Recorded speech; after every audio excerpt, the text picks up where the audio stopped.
ihtiyacın karşılanmasında eğitim ile istihdam arasındaki ilişkiyi Mardin'de konuşur. Güneydoğu'nun ortasındadır. Dicle Nehri batıdan doğuya doğru il topraklarından akar. İl merkezi Batman Çayı Havzası'nda düz bir arazi üzerine yerleşmiştir. İlin güneydoğusunda petrol üretimi yapılan Raman Dağı ve Güneydoğu Tavusları yer almaktadır. Irak ve Suriye yakınlığı Batman'a stratejik önem kazandırmaktadır. İlimizin yüz ölçümü 4659 kilometrekaredir.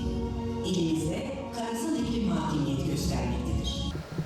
Milli Eğitim Bakanlığı'nda özellikle son dönemlerde bir şey yapmaya çalışıyoruz. Yapmaya çalıştığımız şeyin merkezinde şu var. Eğitim mevzunu sadece akademik olarak algılayan bir yaklaşımı doğru bulmuyoruz Milli Eğitim Bakanlığı olarak. Bütüncül bir eğitim yaklaşımını merkeze alacak müfredat çalışmaları, öğretme yetiştirme süreçleri, mevzuat düzenlemeleri gibi birçok başlığı uygulayıcı olarak birçok öğretmen arkadaşımız da burada, sizler de görüyorsunuz. Burada şöyle bir ana muradımız var. Çocuklarımız şüphesiz akademik olarak başarılı olsunlar. Memlekete, millete, bütün insanlığa hayırlı işler yapsınlar. Fakat aynı zamanda değerler, kültür, bir tasavvur, tehayyül bağlamında da güçlü bir hayalin sahibi olsunlar.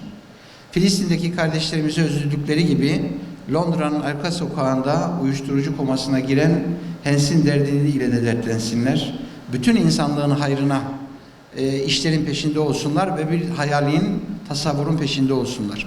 Ve aynı zamanda sosyal gelişimleri bağlamında topluma faydayı esas alan sosyal sorumluluk programlarıyla sadece kendisi için değil, komşusu için, kardeşi için, ülkesi için, bütün insanlık için hiçbir ayrımı gözetmeden Hazreti İnsan'ı merkeze alarak bütün insanlık için gayret göstersinler.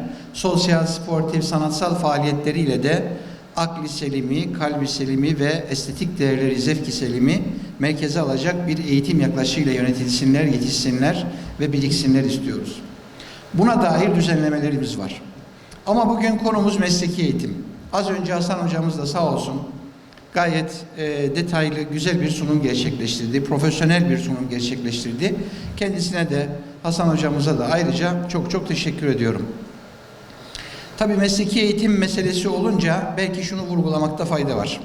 Hiçbirimizin tasvip etmediği bir süreci yaşadık. 28 Şubat sürecini hatırlatmak istiyorum. Hocam ne konusu var mesleki eğitim? Asli konusu 28 Şubat'ın asli konusu mesleki eğitim aslında. Tabii 28 Şubat İmam Hatip okullarımızı çok hedef aldı ve zarar verdi. Doğrudur. Fakat 28 Şubatçıların asli meselesi Türkiye'nin üretim kabiliyetiydi. Yani mesleki eğitimi vurmalarıydı.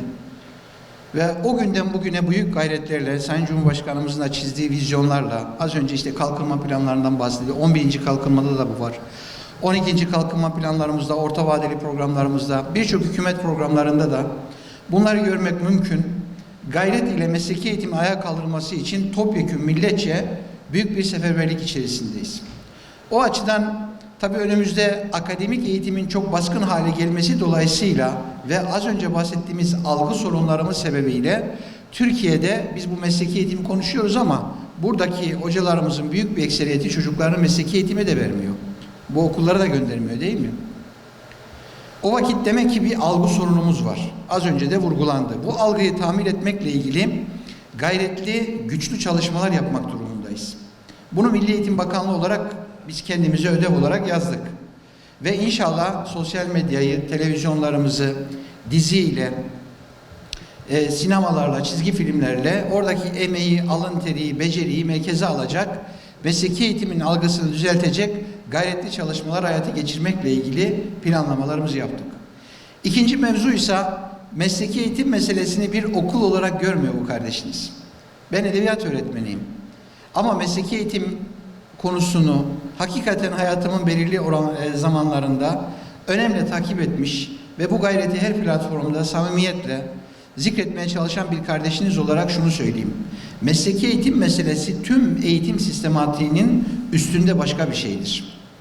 O vesileyle bizler mesleki eğitimi Allah nasip ederse inşallah Sayın Bakanımızın da gayretleri, yönlendirmeleri ve vizyonuyla birlikte hep bir arada işin kalbine yazmak istiyoruz.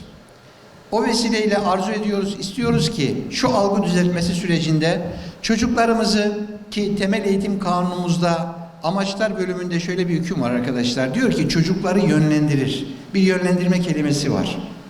Ama biz Milli Eğitim Bakanlığı'nda bazen bu süreçleri çok başarılı yönetemedik. İnşallah bundan sonraki süreçlerde daha etkin bir şekilde yönetmenin gayreti içerisinde olacağız. O vesileyle 7. ve 8. sınıflardan itibaren modüler bir eğitimle yaklaşık 2 aydır genel müdürümüz de burada, mesleki eğitim genel müdürümüz. Arkadaşlarımızla gayretle çalışıyoruz ve 7. 8. sınıflardan itibaren çocuklarımıza beceri temelli eğitimli İmam Hatip ortaokullarımızda da ortaokullarımıza dahil mesleki eğitimi merkeze alacak yaklaşımı hayata geçireceğiz. Yakın bir zamanda bu uygulamamızı sizlerle de paylaşmış olacağız. Yine orta öğretim düzeyinde bir fen liseli kardeşimizin de mesleki eğitim beceri bağlamında o emek ve üretim becerilerinin öne çıkacakları düzenlemeleri hayatın bütününe yerleştirmek istiyoruz. Hani Türkiye yeterlilikler çerçevesinde temel beceriler falan işte 1'den başlayıp 8'e kadar yüksek öğretimle bağlantılı giden mesleki eğitim süreci var ya, bir hayat felsefesi aslında. Temel yeterlilikler olarak başlıyor, yüksek öğretim lisans programıyla tamamlanıyor. Bir yolculuk bu. Biz bu yolculuğu da yeniden